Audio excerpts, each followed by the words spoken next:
Bonjour à toutes et à tous, c'est l'heure rêvée pour intervenir. J'adore pouvoir intervenir juste après le déjeuner.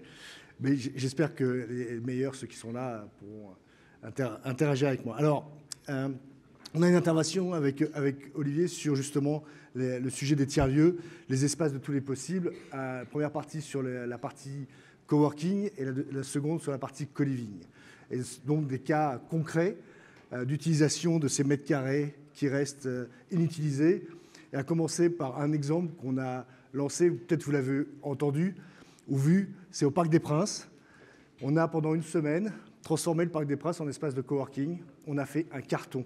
Ça, il y a 2 ans, ça n'a pas été possible. Et évidemment, avec notre deuxième actionnaire après Bouygues Immobilier, Accor, on a pu organiser dans l'enceinte du Parc des Princes un espace de coworking, de bureaux, de salles de réunion. On a reçu 1000 personnes pendant 3 jours qui ont installé leur bureau, qui ont installé leur espace. Et tout ça pour dire que le monde bouge et les espaces tels qu'on les imaginait avant, c'est plus du tout comme le monde vivait auparavant.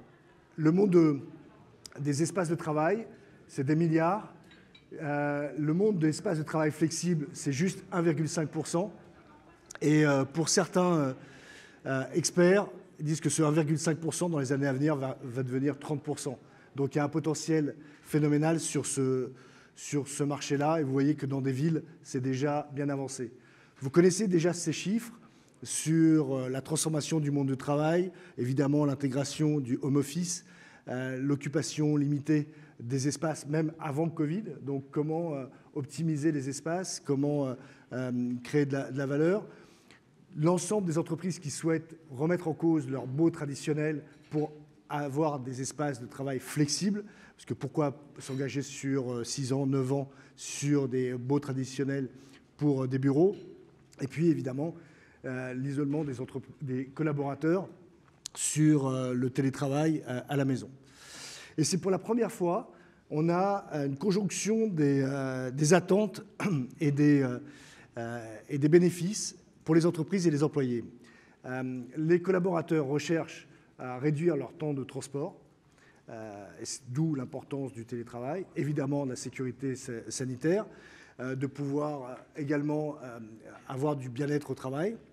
Et puis les entreprises, elles, veulent réduire la vacance, faire des économies. C'est quand même le deuxième poste après les salaires, le coût des bureaux.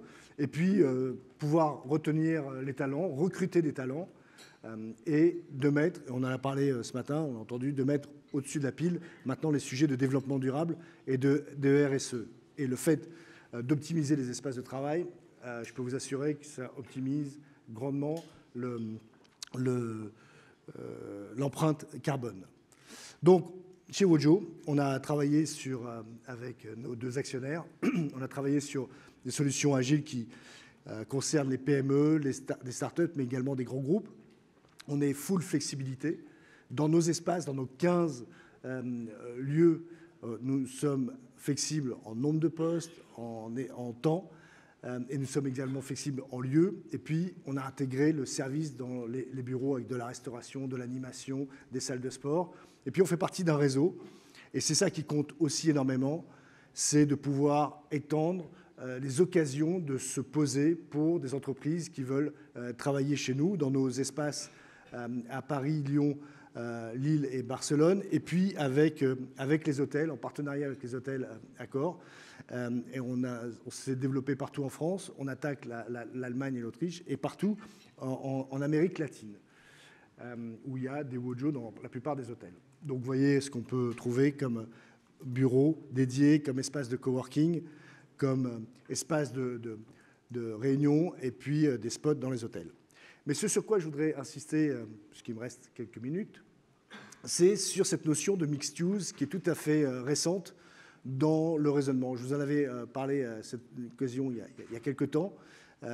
C'est la possibilité, dans le monde de l'hospitalité, d'optimiser les mètres carrés, d'optimiser le rendement d'un hôtel, avec la possibilité d'avoir un espace hébergement, un espace de bureaux, de coworking et de partager des espaces communs. Et cette mécanique-là, elle a du sens à plusieurs raisons. D'abord, elle a du sens en termes d'équilibre économique, j'y reviendrai.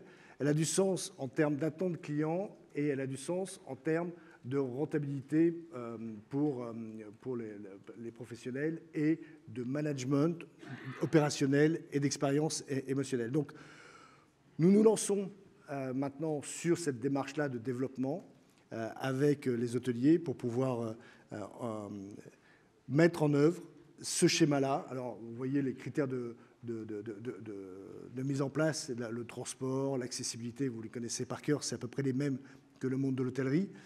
Mais ce qui est intéressant, c'est qu'ici, on répond à ces trois éléments majeurs que sont le rendement, puisqu'on équilibre, encore une fois, on fait des économies d'échelle, puisque ça ne vit pas au même moment. Des bureaux dans un hôtel avec les chambres dans un hôtel, vous imaginez bien la complémentarité. Il y a également une grande capacité à faire du cross-selling, c'est-à-dire les occupants des bureaux consomment toute la journée de la restauration, peuvent consommer des salles de réunion.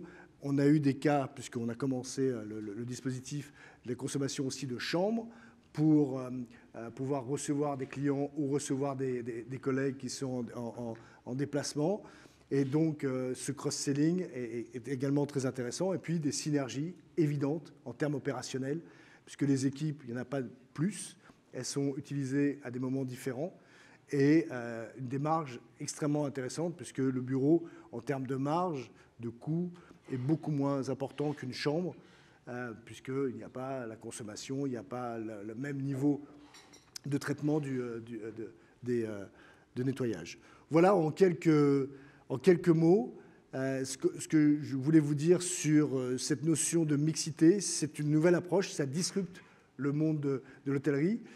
Il faut être courageux pour se lancer dans ce dispositif-là, puisque c'est nouveau.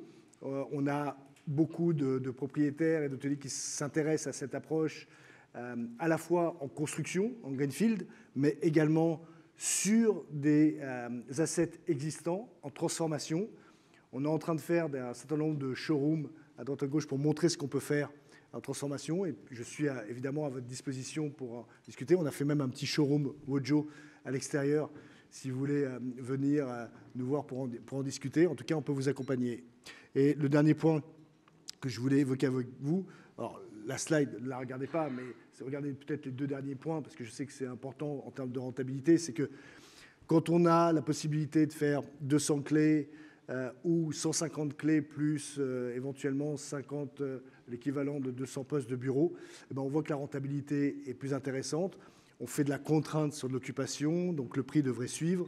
Et donc tout ça a un intérêt évident en termes de rendement et d'optimisation du lieu, d'optimisation des mètres carrés, de développement durable. Et donc c'est pour cela que cette nouvelle démarche nous semble tout à fait intéressante à partager avec vous. Voilà pour ce qui est du coworking. Si on a 2-3 minutes pour des questions à la fin, avec plaisir. Olivier, le co-living. Ah, merci à Stéphane. Beaucoup. Bonjour à toutes et à tous. Moi, je vais vous parler de co-living, quelque chose qui est déjà assez connu du grand public, mais finalement peu structuré, qui vient compléter les activités d'exploitation que Bouygues Immobilier a décidé d'opérer, de lancer après les résidences seniors. Vous connaissez notre partenariat avec les Jardins d'Arcadie, qui est aujourd'hui le 3e opérateur de résidences seniors. 35 résidences en France d'ici la fin de l'année, quasiment 80 à 3 ans, plus de 3000 lits à ouvrir dans les 3 prochaines années. Notre belle coopération avec le groupe Accor dans le coworking. Et maintenant, je vais vous parler de co-living. C'est un sujet sur lequel on a décidé de s'intéresser. Et à chaque fois, parce que c'est le constat de friction de marché, d'une offre qui est soit faible, de mauvaise qualité, ou difficile à adresser entre le moment où on n'est pas tout à fait installé dans la vie, on est plutôt après les études, en voie de se stabiliser, mais on a des cycles entre le CDD, des CDI, des changements d'orientation qui nous amènent à avoir des parcours aussi avec son immobilier qui est fluctuant et pas encore installé. On est seul, on est en couple, mais entre-temps, il s'est passé plein de choses. Ben, nous, on veut adresser cette cible-là. Cette cible, c'est de targeter les jeunes travailleurs, des gens qui ont des revenus déjà plutôt significatifs, installés, à la fois dans des périodes de long stay, c'est-à-dire 1 mois et plus, c'est environ 500 000 personnes, 25-40 ans pour la tranche d'âge, et puis des personnes qui sont sur des courtes périodes inférieures à 1 mois, plutôt quelques jours, pour des missions, pour les grandes entreprises en particulier. Notre analyse, en fait, elle est simple, c'est que cette cible-là, elle est prête à faire des concessions parfois sur la superficie, en contrepartie de flexibilité, de vivre une expérience et d'avoir des services et d'être au sein d'une communauté. C'est vraiment la cible qu'on a décidé, nous, d'adresser chez Bouygues Immobilier avec cette offre de co-living, avec un double challenge qui doit répondre à des intérêts économiques pour nos clients, mais aussi pour les propriétaires, les développeurs. Bouygues Immobilier est d'abord un promoteur. Être dans un endroit où on se sent chez soi, réaliser des résidences qui sont green, j'allais dire, c'est peut-être un mot aujourd'hui galvaudé, mais dans lequel on met un maximum de bien-être et de nature dans nos résidences. Et puis, beaucoup de réversibilité qu'on retrouve aussi dans le mode constructif. Je vous montrerai tout à l'heure les travaux qu'on mène dans la construction modulaire pour pouvoir réaliser des résidences à la fois rapidement, mais aussi pour leur trouver des secondes vies. Peut-être que dans 10 ans, 15 ans, 20 ans, le mode de co-living aura changé. Notre ambition, donc, c'est cette nouvelle expérience de résidence, une résidence où on se sent comme à la maison, mais chez soi, c'est-à-dire qu'on n'impose pas de la colocation, c'est tout sauf de la colocation, où on a un accès très facile à la location, c'est-à-dire c'est pas de la location d'ailleurs, c'est du service. Et puis surtout, on a un staff dédié qui fait vivre une expérience dans la résidence H24. Et puis, on a aussi décidé, dans cette cible-là, d'adresser des produits qui puissent être compatibles avec des modes de vie. Là, on ne vit pas tout à fait pareil quand on est seul, qu'on a 25 ans, que quand on commence à être en couple à 30-35 ans, ou qu'on est complètement installé, peut-être un peu plus tard dans le cycle de vie. Et donc, on a designé des produits avec un designer qui s'appelle Cutwork, et qui nous a fait de très beaux produits que je vais vous montrer là. Ce sont les chambres type d'appartements qu'on a décidé de réaliser, qui se transforment au gré de la journée, soit en espace de vie, living, soit en espace de couchage, sans qu'on ait à faire trop d'efforts et à se déplacer. Ça, c'est le mock-up de notre studio type. Cette résidence, elle offre aussi des espaces communs qui sont très généreux et puis bien designés pour pouvoir accueillir la plupart de nos usages dans la journée, des amis, recevoir de la famille, des lounges, des espaces de rooftop aménagés où on peut se reposer, mais aussi des espaces multifonctionnels, comme cette salle dans laquelle on peut imaginer plusieurs usages. On y fait du sport, on y travaille, on y fait des conférences, on se repose. Voilà tout ce qu'on peut imaginer dans des nouveaux bâtiments lifestyle dans lesquels on ne dédie pas un espace à un seul usage.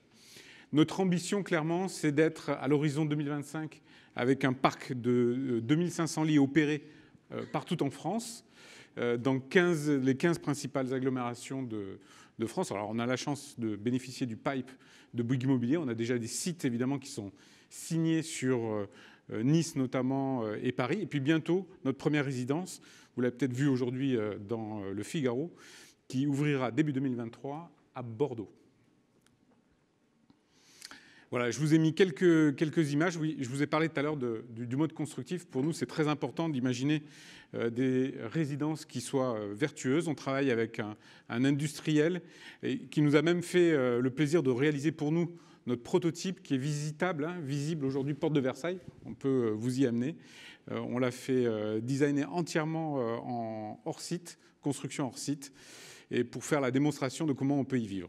Voilà, Breaking News, c'est l'opération de Bordeaux qui ouvrira en 2023, qui sera la première opération que l'on opérera sous cette enseigne de co-living pour Bouygues Immobilier. Si vous connaissez le quartier des Chartrons, c'est un ancien CCAS qu'on transforme entièrement en résidence de co-living, dans laquelle, d'ailleurs, avec nos amis de Wojo, on aura un espace dédié pour le coworking. Et voilà, vous avez quelques images, un peu de look and feel, de l'ambiance, de comment vivront ces résidences. Voilà, j'ai essayé de faire synthétique et de rattraper un petit peu le temps. Merci Olivier, merci beaucoup, merci à tous les deux. On va prendre le temps de prendre peut-être une question, si vous en avez une, pour Olivier et Stéphane. Faites-moi signe. Ça devait être très clair du coup et très explicite. Merci à tous les deux. On va...